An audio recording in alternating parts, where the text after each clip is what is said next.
Georgetown Hoyas. I'm Rich Battista, the founder and chairman of the Georgetown Entertainment and Media Alliance, otherwise known as GEMA.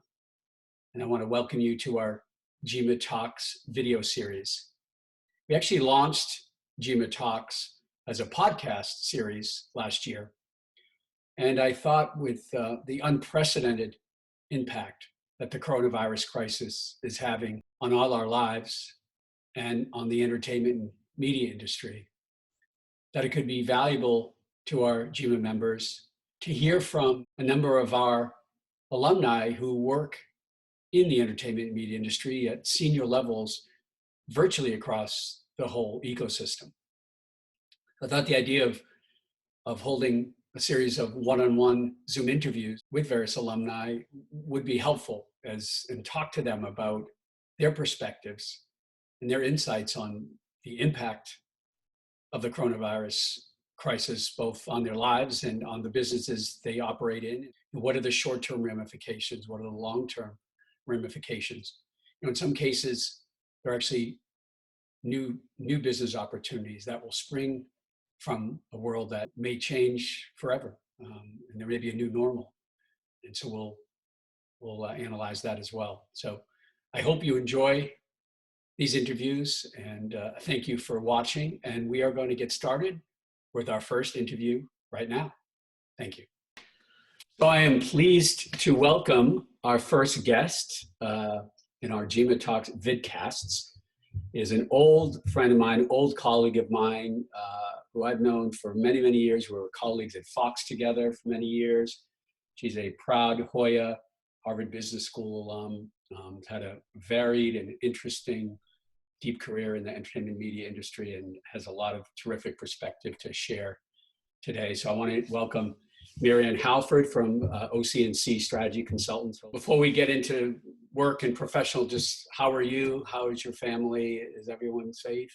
Yeah, everybody is safe, thank God. Although Kate has a first cousin on her father's side who was tested positive for corona, but she's doing fine. Okay. No major issues, but nonetheless, it did hit home, yes. So to speak, at least on her father's side of the family. In terms of my own immediate family, everybody is great. Everybody's fine. My octogenarian parents have learned how to use Zoom and like to have family get-togethers once a week. So that's good as well. And you're actually in Manhattan, right? I am I'm in the eye of the storm, if you will. And it's kind of weird. I live on the Upper East. I mean, well, it's quiet. I live on the Upper East Side. And it didn't hit me that hard just because people are just staying very socially distant. Everybody's being careful and all of those good things. But my big relief every day is that I go and I bicycle ride in the park. And last couple of days ago, they put up the tents that will be housing overflow. And, seeing those tents, it really hit home. So in being the Catholic that I am, I whenever I ride by them, I do the sign of the cross just because I can imagine. It's just, it's chilling. And sure. It's a good word for it, chilling. Yeah. So tell our audience a little bit more about OC&C and the kind of work you do there. Oh, sure. I work as a senior advisor at OC&C Strategy Consultants. It is a London headquartered strategy consulting firm that is incredibly well known in Europe, particularly in the UK. They compete very effectively against McKinsey, Bain, and BCG in that market. Here in the US, it's definitely a growing business. The firm in and of itself, it really is different though from the big, larger strategy consulting firms in the sense that it specializes in 4 specific areas. They are tremendously strong in retail, tremendously strong in consumer packaged goods, extremely strong in TMT. I focus on the media and entertainment subsector, and they're also really strong in doing private equity due diligence in and around those industry verticals. And actually for the firm, surprisingly, there are people still requesting RFPs. 4 proposals on the TMT side went out last week. I can imagine there's a lot of discussion of how for companies, how are we navigating through this? Exactly. And What I does that mean think, for our business, our industry? yeah, and cost cutting that was to take place or to be addressed at some future date, I think will start being addressed sooner rather than later. But I Sure. also think they're going to be, this hasn't come in just yet, but I think they're going to be areas to say, well, how do we explore new types of revenues? What haven't we thought about? How can we repurpose some of our content assets? Right. Another issue I see. Hold your thought there, because we're going to get into Okay, yeah, that's we're going to true. get into all of that. So let's start just on a more 30,000 foot level. Obviously, needless to say, unprecedented times in the industry that you and I have worked in for 30 plus years, certainly having major effects on the industry. Let's just to sort of get it out there on a 30,000 foot level, what do you see as sort of the overarching thematic disruptions that are happening right now? Well, when you talk about our business, there are several really key themes from my point of view. One, advertising is just going to get hit hard, and there are major advertising categories that just are going to not be there for a while. Travel, hotels, leisure, restaurants, that type of thing. They're predicting, I guess Magna Global is seeing 13% reduction in advertising overall this year. I think it could maybe even be lower. We'll have to see. I think another major issue is the whole shutting down of movie theaters, shutting down of sports events. These are major revenue generators for the overall media and entertainment business. Yes, we're seeing some PVOD, as they call it, premium video on demand, some testing of those waters. I think it'll be interesting to see how Universal's The Trolls performs, because that's the first really big kid movie that's going to come out, and if that garners significant audience. Just to explain to the audience that they made the decision to put that out. They made a decision to put it out, and Warner Brothers made a decision to put out its film, the one with Margot Robbie. I have it written down here, Birds of Prey.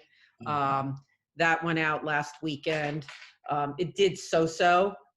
It's interesting, Sony's film, which is called Bloodshot, which had been in the theaters, hadn't done that well, actually performed better than Birds of Prey, but it may be also because it had more recognition.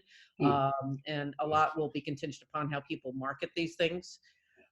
So yes, theatrical it's just going to be a bloodbath there. And it is interesting to think about what may ultimately happen to the theaters. We can put a pin on that one and discuss that a little bit further on. Sports, huge thing. And my sister has 3 boys, and of course they're all home, and they are the biggest sports nuts in the world. It's complete sports deprivation in every way, shape, and form. I did recently do some work with FIFA, as you know. My friends at FIFA have done something interesting. They're putting up old World Cup matches, and they're getting some traction on YouTube. But again, I mean, we see that here in the U.S. There was some Georgetown. There was that famous 1982 Georgetown basketball game that was. We try to remember that until there's about 10 seconds left. Okay. And then the other thing is, I think the content supply chain's an obvious. I think the content supply chain thing is going to be really serious. Just huge problem. Although, I mean, well, first of all, forget pilots at this point in time, because they're just not. I mean, a lot of them are shot, but you can't really do much with them. Although what I've heard that is happening with the pilots that have been approved, they're keeping the writers on staff so that they can continue to write. And then there are, for existing series, in some instances, there are at least 4 episodes in the can. And if production can pick up sooner rather than later, you might be able to get 8 episodes out for next season.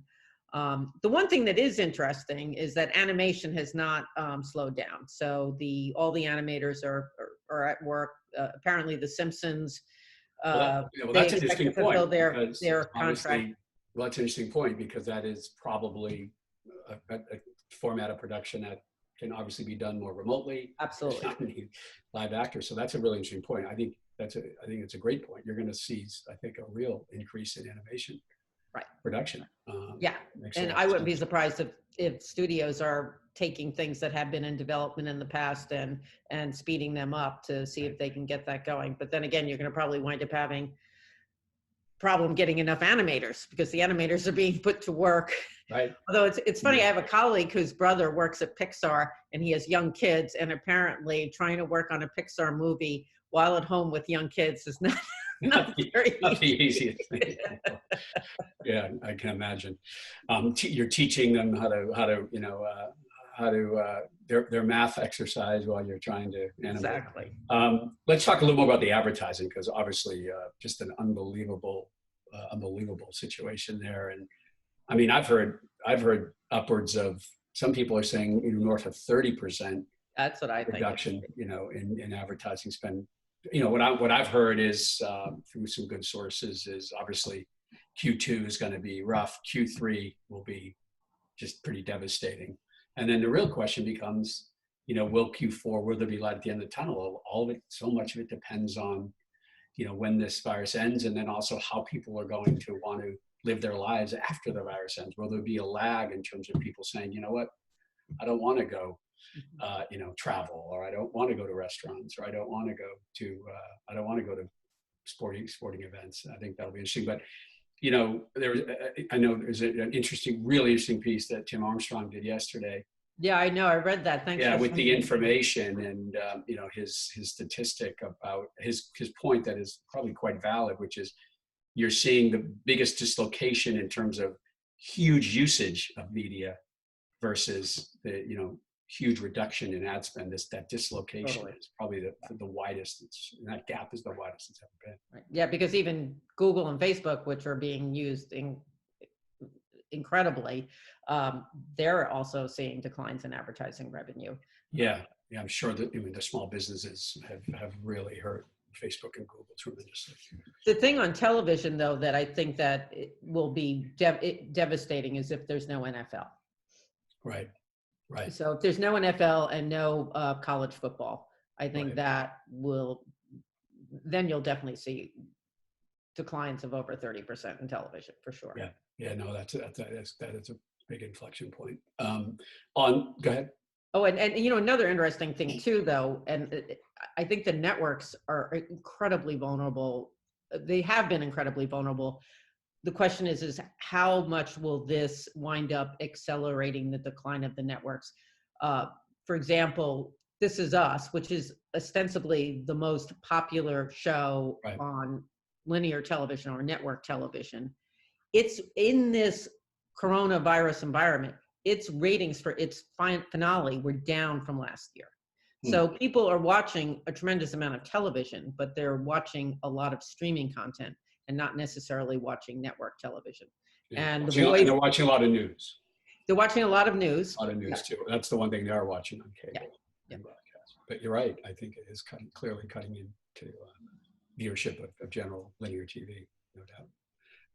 Let's talk about some of the major players in the industry and maybe have a conversation about 3 or 4 of them and how they're faring now and what are some of their challenges, and in some cases maybe opportunities during this time. Obviously Disney, sort of fascinating to think, rewind 4 weeks ago, where Disney was named a new CEO, pretty much on top of the world, an unbelievable launch of Disney Plus, and arguably in a 1 week's time, have seen a devastating effect on a lot of their businesses. You want to talk about some of those businesses? Well, the thing about Disney will be fine over the long haul, largely because it's got the best content IP of any of the major media and entertainment companies. Right. So they're fortunate in that. But they have huge exposure because yes, they have these great content properties and they're able to generate content across many different platforms for each one of those pieces of content. You can take something like The Lion King, which came out in 1994, they wound up creating offspring movies of that. Now they did a live movie of it. Right. They have the Broadway show. They Right. have offshoots of the Broadway show. They have Animal Kingdom things. I mean, you think about how they wind up taking a content property and they keep it going. They keep recreating it, remaking it. Right. But when you look at the revenue streams off of all that multi-platform, a lot of it depends upon people showing up at a movie theater, or people showing up at a theme park, or Right. people going to a Broadway show, or going on a Disney cruise. So they're very exposed in that so much of their revenue is about experience. And they have created a wonderful experience in Disney Plus. Clearly, a lot of families are going to want it during this period of time because they want to have something for their kids. But the issue that Disney Plus has is that they really didn't have a big pipeline of new original content. Right. They have about 100 projects, I think, in development, few that have been shot. So I think they could be vulnerable once this thing slows down if they're not able to get that product. Right. They going. don't have the time to prime the pump that Exactly. they were expecting they'd have. Exactly. Although some people say that, I was reading Rich Greenfield, and he was saying that he thinks that they should stop delaying some of these launches in international territories. Just get it out now, where people really want this. And, obviously everybody knows the Disney brand around the world. Right. What about Viacom CBS? Let's talk about them. They just done the merger, closed at the beginning of the year. They're obviously going to have some challenges moving forward as well. Yeah. Yes, they will. They had challenges before this was a crisis, in the sense that a lot of the market value of the two companies separately were $30 billion, I believe, a year ago. And then subsequent to the merger, basically it lost $12 billion in value. So basically the value of Viacom was sort of wiped out at that point in time. Now, I think you were telling me earlier that their market cap is down to around $9 billion. So it puts them in a bit of a vulnerable situation, despite the fact that Sherry Redstone does control the company. We both acknowledge that she's done some recapitalization of National Amusements, which is the parent company. So she feels like she's in decent shape right now to fend this off. But it's a content company. And it's totally a content company, and a lot of their content, they don't have the same library as some of these other companies do either. So I think it's going to be hard for them in terms of being able to just weather this storm. Although I will tell you, Nickelodeon Studios, they are producing. So that could be that could be an opportunity for them, for sure. Right, and maybe they bring back things like Beavis and Butthead. They maybe need to think about what they can do on the animation side to prime that pump. Comedy Central is a good asset for them to. Comedy Central is a great asset, and listen, there's probably interesting ways you could be producing comedy programming right now. Right. Leveraging all those artists. Leave it to a wacky comedian to come up with something very interesting to do at home, to make something live and engaging. One positive for them, I think, is they've already been very aggressively looking at how to transform and be much more cost-effective company with the merger. So in some ways, they've been doing a lot of the hard work that other companies now, like you said, under the leadership of our fellow Hoya, Jose Tolosa. That's right. Jose's done a terrific job there. So in some ways, they're kind of ahead of the game, and they're already being smart, I think, about, okay, what are some non-core assets? I think you'll see a lot of these companies take a lot more firm look at, are there certain assets, let's truly look and see what aren't core here, because the next 24 months could be rough, or 12 to 24 months could be a challenge. So let's be really disciplined about what's core and what's not. They've announced, Simon & Schuster or something they're going to sell at some point, for instance. So, in some ways they could be, their infrastructure is set up to manage through a challenging time in a way. So we'll see what happens there.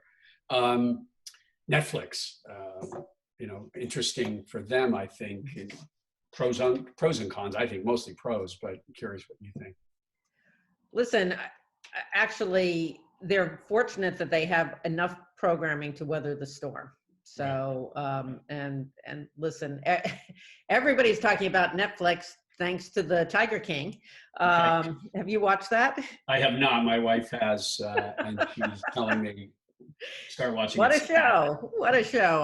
My daughter is obsessed with it. I have watched it a little bit. Not necessarily my taste, but kudos to Netflix for feeding it, if you will, to the audiences at this point in time. Although, interesting thing about that show, I wonder if it would have been as successful in another time. I think, given that everybody is sort of sitting home, sometimes feeling depressed about Corona, Right. they turn on this show and they say, well, I can feel much better about my life. At least I'm not as crazy and insane as these people are. Definitely a diversion. Definitely a diversion. I think, for them, obviously one challenge will be just all the original programming that's come to a screeching halt. But you're right. They also have this unbelievable, war chest of programming that will see them through this pretty, I think. And they don't obviously have advertising, so they don't have that issue. And they're probably going to wind up increasing some of their membership right now because people are going to see it as a necessity to sort of get through this storm, if you will. Right. What about AT&T? What are your thoughts on AT&T? Well, AT&T, Warner Entertainment, a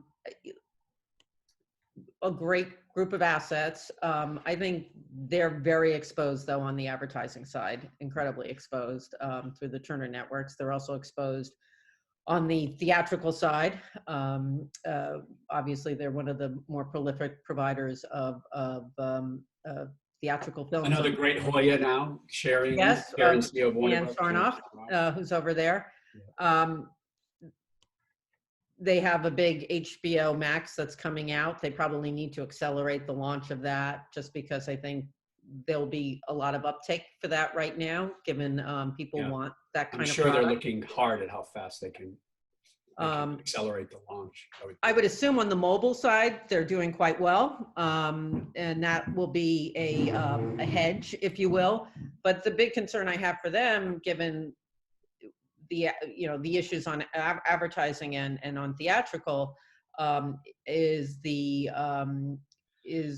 their debt. It's extensive. So they too will probably need to think about peeling off certain assets. They are already looking at peeling off a number of assets that we both know about, but they may even become more aggressive in doing that.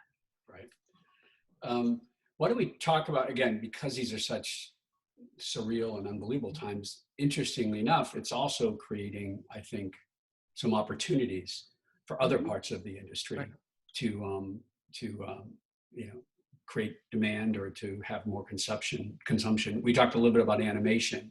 What are some other areas that you see benefit? I mean, I don't want to use the word benefit. I don't want to say that in a way that sounds predatory. But obviously, there are other folks are finding that this time is helping their business. Well, gaming. Definitely yes. gaming. I can attest to that with my 15-year-old twin boys. Gaming for sure, and I think, and because that also can be produced, not necessarily that can be produced remotely. Oh, that's right. Well. That's right. So that there's benefits to that. I also think there's definitely growth in esports. Yes. There's a big uptick in that. And particularly to, as you said, satiate the sports fans. If this is some way where you can do it, even they're creating those esports like NBA teams and things, right? They're creating esport versions of NBA games. And then some of the athletes are getting involved as well in the promoting of their characters in these various games and other things. So I think, people have been talking about the future of esports for a while. And people are saying, oh, when is it going to happen? I actually think this is probably going to be the catalyst for it to just take off. It'll probably accelerate its growth from this point of view. Yes. I think anybody who's building and developing remote production capabilities, leaders in that particular space, I think there are probably lots of interesting ways to start thinking about how to produce content remotely.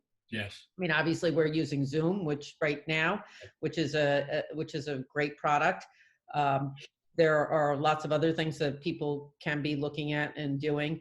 I found very interesting an announcement that ProSieben made yesterday is that they're going to be doing a living room sing-along show in May. And I actually am going to contact James Baker at ProSieben because he runs Red Arrow for them. Did you know James? I don't. Yeah. So just to congratulate him on it, but I think we should be doing it here in the US on one of the networks because I think that would be a great idea to do. So I think you're going to see some innovative reality type programming formats that will come together out of all of this. Yeah. You know, podcasting too, of course. Podcasting, although, you know, what's interesting with podcasting, and in fact, I talked to a colleague of mine yesterday who works for Malcolm Gladwell's podcast company. Yeah.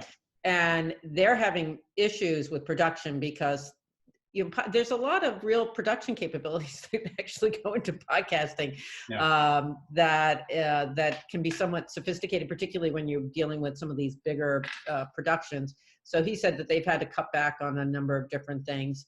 The other thing too is that there's been some data on podcast consumption because people aren't commuting. It's thrown off their schedules. So a lot of people would say they, you know, on their morning commute, they're listening to The Daily, or they're listening to Joe Rogan, or they're listening to Tim Ferriss.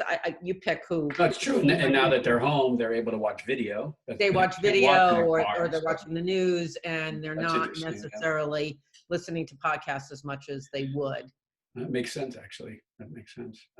You know, I think another fascinating area, you know, as somebody who's, you know, who's run several companies, and I keep putting myself in the sort of position of the CEO of these companies. And, you know, another huge piece of this to me is leadership, and how are the leaders of these companies, how are they managing through this? How are they leading their companies? What decisions are they making to obviously steer the company in the right way, but also provide the type of comfort and that employees need at this time. And you know, I don't know if you saw did you see the video that Arne Sorensen from Marriott did? No, I didn't. You should definitely look at that. He did a 5-6 minute video explaining the situation, but you know, just done in an unbelievably authentic, heartfelt way. And you know, I think he got tremendous kudos from it. But again, as somebody sort of looking at it objectively, you know, that it hit the right tone and it had the right message, and he made the right decisions on how to handle the company going forward. And just, I can't stress enough how important those issues. I just read, I don't know if you saw yesterday, that Brian Roberts at Comcast, he and all the top CEOs of Comcast have all decided to donate their salaries to COVID initiatives. So again, those kinds of moves. And then, you know, there's been others who have, you know, come out and said, we're going to cut salaries of everybody, and you know, including low level people, or, you know, and you know, some of it's gotten some backlash. And so I think it's a really important piece to it too, that everyone has to be very mindful of at these companies. Crises like this definitely demonstrate who are the good guys. Absolutely.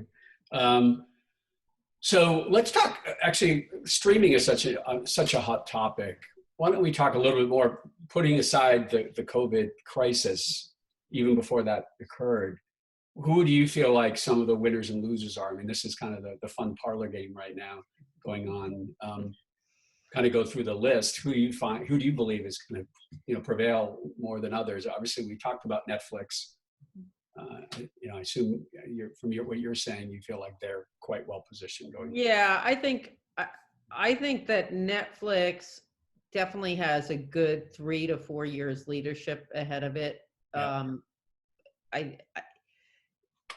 It depends upon whether or not any of these other services can really take away enough mind share from Netflix, or create that much great programming that people just start dropping Netflix. Right.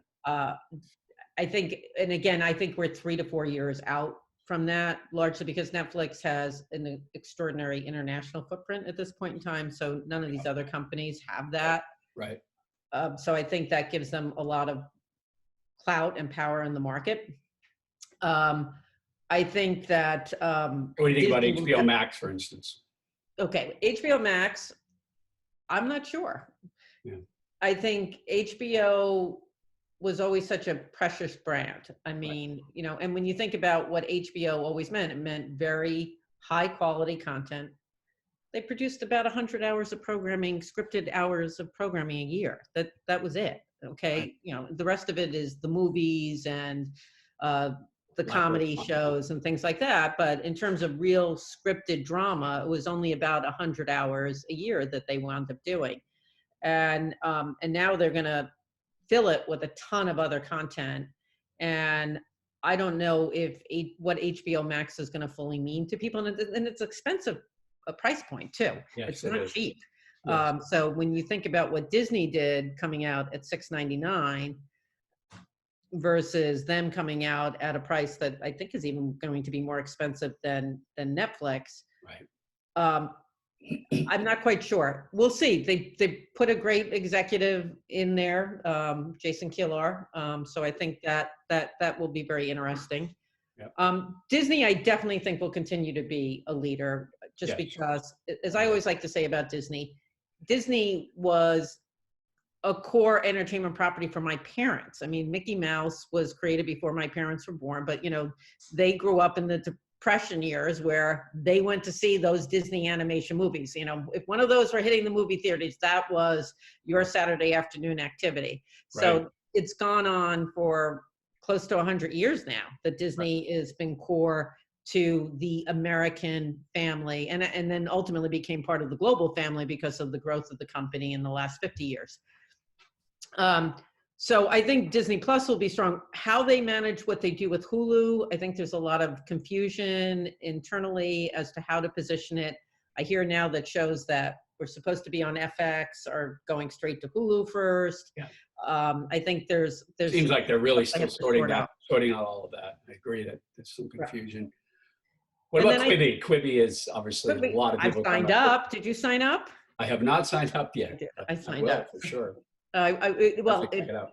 It comes out April 15th. I definitely want to see what it's going to be like.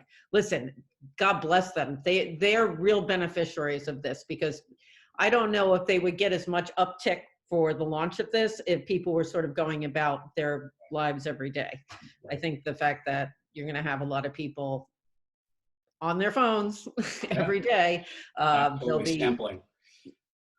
And Yeah, look, apparently I some of the think, programming, charging, look, I think it's hard to, hard to compete against these behemoths and charge $5, $6, $7 a month and just to get the mind share. To me, I think a lot of it's going to be about, can they come up with one or two shows that hit? And it'll be really, I think that one of the more interesting things is, will they stick with the 10-minute chapterized type content? I think someday, I always sort of look at it and say, look, Netflix has been doing this for a long time. I don't think anyone's screaming out saying, I'm dying to watch things in 10-minute increments. I could be wrong. They've probably done a lot of research that proves their point, but I wouldn't be surprised over time if they relax that. They find things that work, but then they kind of double down on those but sort of say, do we really have to stick to this 10-minute format? Because people are perfectly happy to watch Netflix or Disney Plus and watch way longer than 10 minutes in a sitting. I saw a stat from last year. I don't know if you saw the statistic, which is staggering, that in the younger audiences, they're averaging 6 hours a day of watching Netflix. 6 hours a day. Wow. Which means, they're binging things, they'll go on and watch. So, we'll see. We'll see if this 10-minute sort of, conceit works for them or not. But, they're certainly going for it. You got to give them credit. And they've got an unbelievable talent that they brought in. So it'd be really interesting to see how the shows fare. Yeah, I've read through the list of the various shows. Some of them sound quite interesting. Yeah. Look, I definitely want to check it out. So I signed up. That's good. I'm curious. Did you sign up through a free trial or? No, I just went onto my phone and signed up. Yeah. Yeah, because I know they did a deal with T-Mobile, which I think will be smart. I'm not a T-Mobile. Not that they've done the merger. T-Mobile, I think, is in a pretty nice position actually right now as a telecom. Yes, they are. They're definitely pretty well.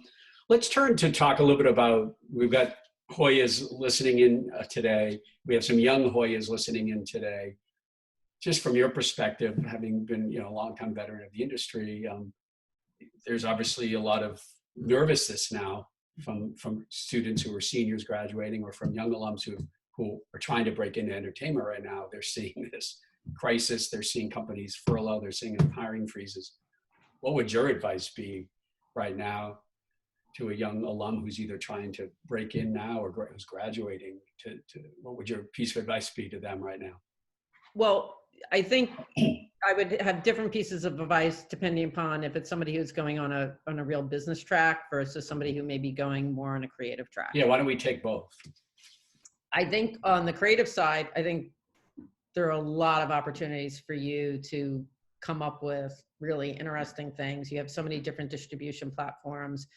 You could create, something funny. I mean, if you're into animation, or if you're into comedy, or if you're into storytelling, there's probably excuse me, gaming, yeah. Use this time to use your creative oats or whatever. Use your creative energy and put it to the test. Really go out there and try things. I think people will be receptive to it. So I think, and also if you can really create something that resonates with people, that will really help catapult your career. I think we're going to see some really fascinating things come out on a creative basis over the next. That's a great point. That's a great point. When you think about the business side, I think it's going to be more challenging, just because I think this is going to accelerate the decline of certain business areas within each of these businesses. There's going to probably be hiring freezes for a bit of time. But if you're interested in this business, certainly there are ways that you can help get yourself into the business. One, you could start writing about the business. You could start analyzing about the business. You could wind up developing a podcast about the business, and you start interviewing people about things in the business. Put your networking thinking cap on and think about interesting and innovative ways that you can take advantage of this situation. Well, not take advantage, but leverage the situation to get yourself talking to people or presenting solutions to people. So come up with solutions, be value added, provide interesting points of view. Yeah. I'm also giving advice to myself too, by the way. So I'm in the business. I get it. I think, they don't want to, no one wants to hear this, but and it's easy to say it for us, but like patience is just going to be so important. I think there are kids who are going to be in summer internship programs. Summer internship programs have been canceled by a lot of companies. There were students who were literally interviewing for jobs and now have been told, or close to getting a job, or even got a job offer and have been told these are now on hold. So, I know it's easy for me to say, just be patient, but I think patience through the next 3 to 4 months, and everyone has to just understand that hopefully this will be a moment in time, probably longer than we all want it to be. But I'm not sure there's any easy answers. Like you said, more on the business track. I agree with you. I think there's, then again, advertising in certain places will, certain areas of advertising are going to need people. So, others are not. But, look, I know, TikTok is hiring like crazy right now. Yeah. That's a company that's hiring. Companies like the podcasting companies are growing in that side.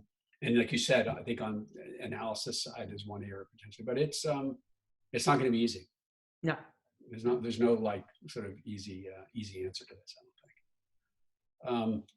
Well, we're going to be concluding soon. I thought it'd be interesting to conclude with sort of maybe some predictions about, as we look out 6 to 12 months from now, maybe longer.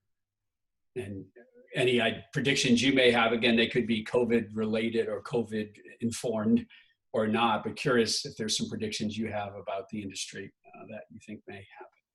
Well, if I were an owner of sports stadiums right now, or if I was an owner of movie theaters right now, I would be really thinking very, very carefully about how do I wind up creating a safe environment for people to come back. So I think you're going to see some really interesting things that wind up happening in those particular industries to assure the the public that things are safe, and that they will be protected. And whether or not that's new spacing routines or new sanitization facilities, but there's going to have to be investment in creating safe spaces for people to participate and engage in sports. We are human beings. We want to be with other human beings. Right.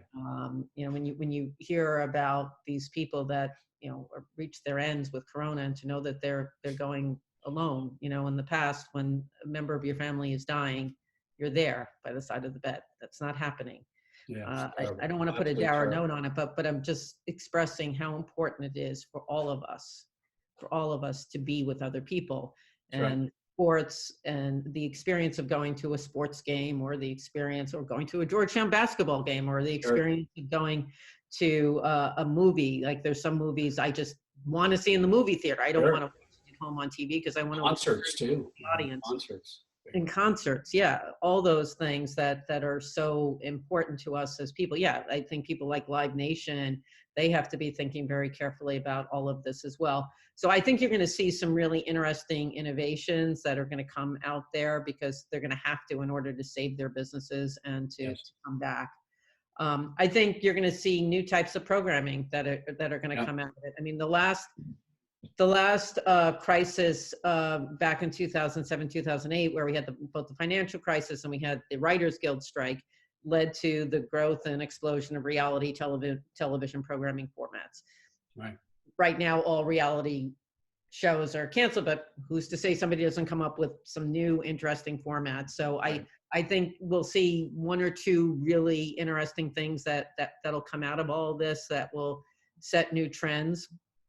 I think we're also all going to begin to be nicer to one another. And I think in the industry, I think, you know, it's sort of interesting that that this happened before, after Harvey Weinstein wound up going down. But I think this whole culture of being misogynistic and taking advantage of people, I think we're all learning to care about each other more, and I think that will translate itself into the entertainment industry. And we're seeing that with the examples of the executives at Comcast and other companies giving their money away. So I think that's another thing that we can look for. Let's hope that is a prediction that comes true.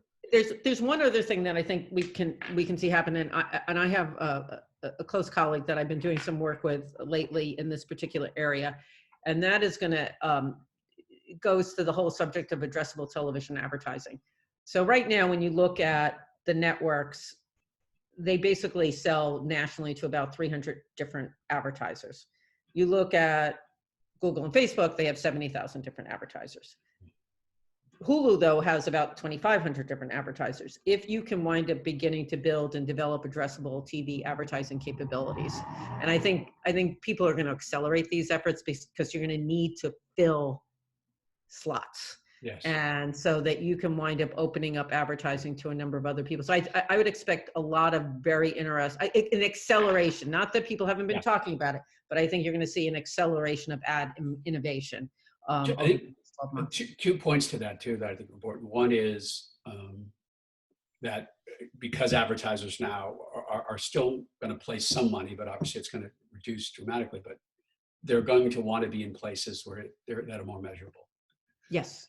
Because if they only have a certain amount of money they can spend right now, they want to spend it in environments that are trackable and addressable, and where you can actually have a real clear ROI. So I think that speaks to your point, I think, in that acceleration.